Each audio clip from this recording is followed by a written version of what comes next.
Let's talk about the one person who's done the right thing. Liz Cheney. I thought you were going to say me. No, I'm kidding. We have this story from Yahoo News. New poll indicates a Liz Cheney presidential run would hurt Biden more than Trump. It can be simply shown in this chart, in this graph right here. If Liz Cheney were to run as an independent, Democrats would vote for her, helping Donald Trump win. And based on this polling, they're actually saying right now, and this is another, I don't necessarily believe all this. They're saying right now, based on their polling data, Joe Biden would beat Donald Trump in an election if it was held today, or at least at the time of this poll. Support for Joe Biden, 46%, Trump's 42%. But if Liz Cheney runs as an independent, Joe Biden 32%, Cheney 11%, Trump 40%. I would be very interested to know what the poll would say if a DeSantis were to run endorsed by Trump and those two. I think it would be a landslide. I think he would do very well. People need to understand too, landslides, it doesn't mean like 80% of the general public votes for the candidate. It means like 55% does. And this results in a massive swing in the Electoral College. You end up with all the states. This is the thing, people were saying that Trump won in a landslide against Hillary. He won in 3 states that got him over, and it was by 88,000 votes. So that's not a landslide, but in the Electoral College, it came out to like a decent number of electoral votes that he ended up winning. But the electoral votes are shifting. New York lost 2 and Florida gained 2. California, I think, lost 1 too, right?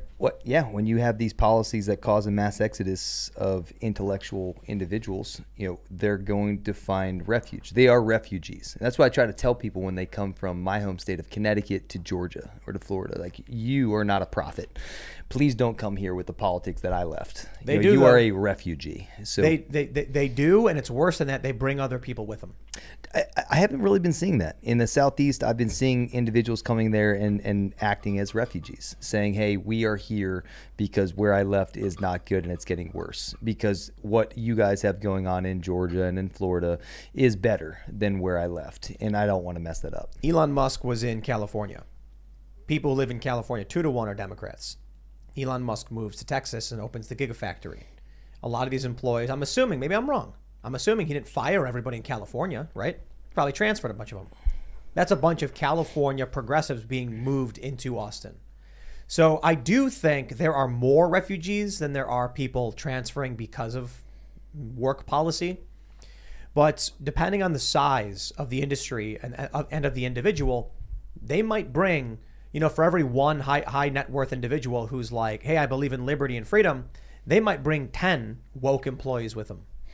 AT&T moved to Dallas, the Dallas area, I think in 2012. I could be wrong on that. And they were based in California before that. So they also transferred their employees out there. I mean, I'm sure some had the option to leave the company, stay. A lot came to Dallas. It really blew up a couple of the suburbs in the Dallas area.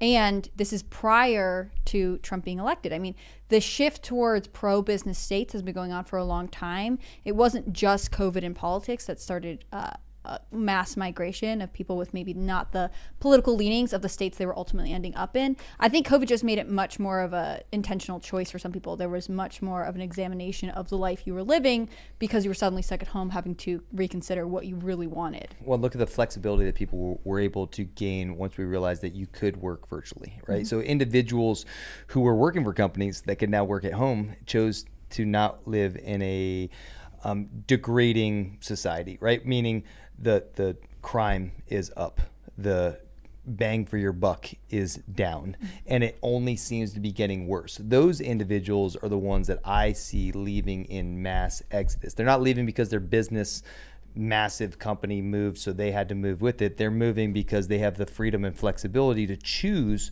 to not live in New York City, to choose to not live in LA.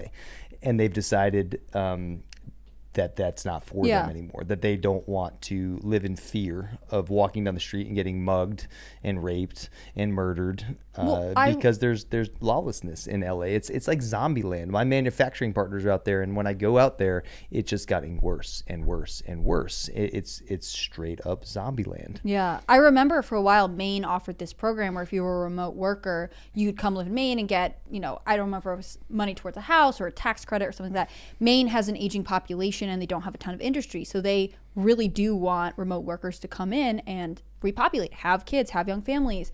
Obviously, Maine is beautiful, lots of outdoor stuff. There is a reason you would want to be there. It's just not possible if you can't work there. And this was way before COVID. I mean, this was happening, again, I think it was like 2010.